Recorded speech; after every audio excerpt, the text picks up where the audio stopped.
ANAPEP.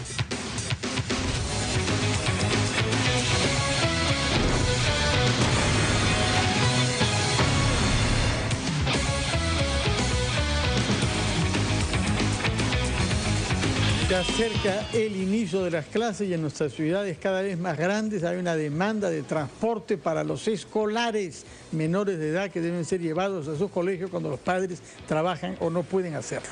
Hemos invitado por eso a un abogado, el doctor Daniel Granda, del estudio Torres y Torres Lara, para que nos explique qué está pasando con el transporte escolar y qué recomendaciones podemos hacer para que haya un marco normativo claro y para saber que nuestros hijos viajan en seguridad a sus colegios. Buenos días, doctor Granda. Buenos días, Fernando. Buenos días, Patricia. ¿Qué tal? ¿Cómo estás? Muchas gracias por la invitación. Bueno, el tema a tratar en este caso es el transporte escolar prestado a nuestros hijos en época escolar, para la redundancia. Debemos entender que los padres deben escoger y deben seleccionar el transporte escolar correspondiente a cada inicio de año. Para ello deben tener pues ciertas pautas a seguir para escoger un buen servicio y escoger un buen chofer o un buen conductor que lleve a sus hijos a los colegios y a sus hogares correspondientes. ¿Cuáles son esas pautas? Primero, yo exigiría que los conductores cuenten con todos los documentos necesarios para prestar el servicio. Esto es la tarjeta de circulación del vehículo, la tarjeta de inscripción de la propia persona, del propio conductor. Esto es ante la Municipalidad Metropolitana de Lima, en el caso de Lima.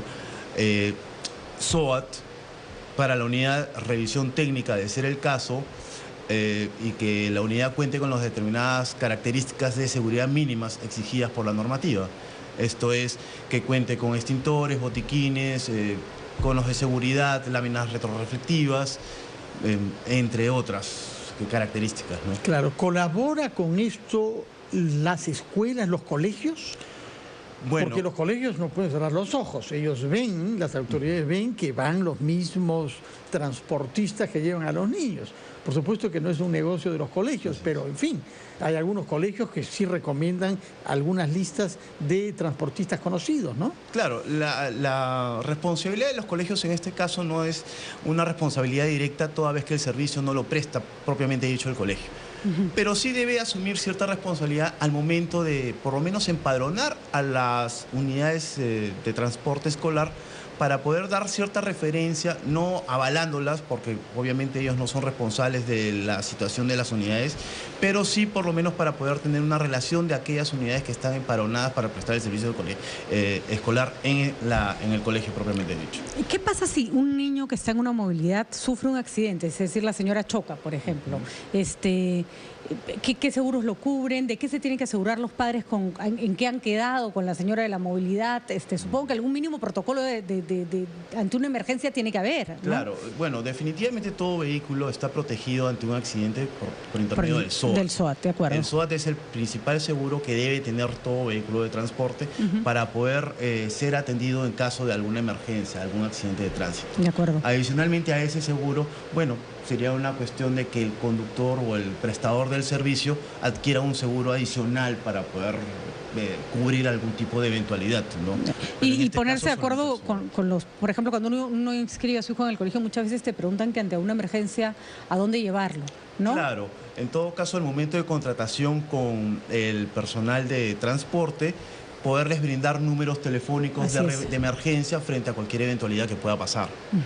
Señor Granda, ¿conocemos casos en que se haya sancionado a transportistas de este tipo en una ciudad en la que hay cada vez más colectivos perfectamente ilegales recorriendo nuestras calles tocando el claxon sin que nadie diga ni haga nada?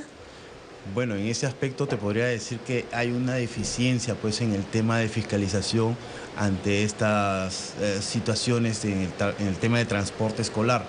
Hasta donde yo tengo conocimiento no existiría pues algún tipo de sanción. Nadie, no conocemos ningún caso. ¿Quién debe fiscalizar? La Gerencia de Transporte Urbano por intermedio de la Subgerencia de Fiscalización de la Municipalidad Metropolitana de Lima. Y cuando hablamos de que el vehículo tiene que tener todo en orden, estamos hablando de SOAT, obviamente el conductor con el brevete al día. Claro. Estamos hablando de SOAT, brevete, acorde a la modalidad que se va a prestar, la habilitación propiamente dicha de la unidad. De la unidad, que tiene que tener cinturón de seguridad para todos. Claro, debe tener cinturón de seguridad para todos los ocupantes del vehículo. La revisión técnica correspondiente para poder demostrar que el vehículo está en las condiciones mínimas de operatividad exigidas, ¿no?, por la norma. Todas esas son normas generales que valen para todos los vehículos, pero hay normas específicas, puesto que se trata de niños que son trasladados. Bueno, en el caso de Lima está regulada la ordenanza 1681, que es la que regula propiamente dicho el servicio de transporte de escolares. Esta ordenanza acoge muchas de estas normas generales reguladas por el Ministerio de Transportes a través de la Ley General de Transporte y del Reglamento Nacional de Transporte, que permiten, que reflejan lo que ya le he dicho, es decir, que las unidades deben tener tarjeta de circulación, SOAT, el conductor debe tener su certificado de habilitación para poder conducir. ¿Brevete el más básico o es un brevete profesional? Es un brevete A2A como mínimo, dependiendo de la capacidad de la unidad. Tenemos A2A para un vehículo de hasta 8 pasajeros y un A2B para un vehículo de más de 8. ¿Hay una antigüedad máxima tolerada o no hay normas sobre eso? La norma establece que los vehículos tienen una antigüedad máxima de 20 años en el servicio. Vehículos de más de 20 años son retirados del servicio propiamente dicho. Bueno, ¿verdaderamente usted cree que los padres de familia que contratan estos servicios por año firman contratos, vigilan los documentos o es todo hecho de la manera más informal posible? Bueno, yo entiendo que un padre diligente debería o debiera pues exigirle a la persona con la que contrata un documento que le permita tener un respaldo frente a cualquier incumplimiento de las obligaciones que está contratando. Claro. Un padre que no es diligente obviamente lo va a hacer de la manera más informal. La recomendación sería en todo caso firmen un contrato que les permita respaldar el contrato que el servicio que están contratando. Muchas gracias, doctor Daniel Granda, abogado, un experto en transporte del estudio Torres y Torres Lara. Tenemos un contacto con nuestro reportero Humberto Juárez, quien se halla Eduardo Juárez, delante de la casa del expresidente Ollanta Humala. Adelante, Eduardo Juárez. Gracias.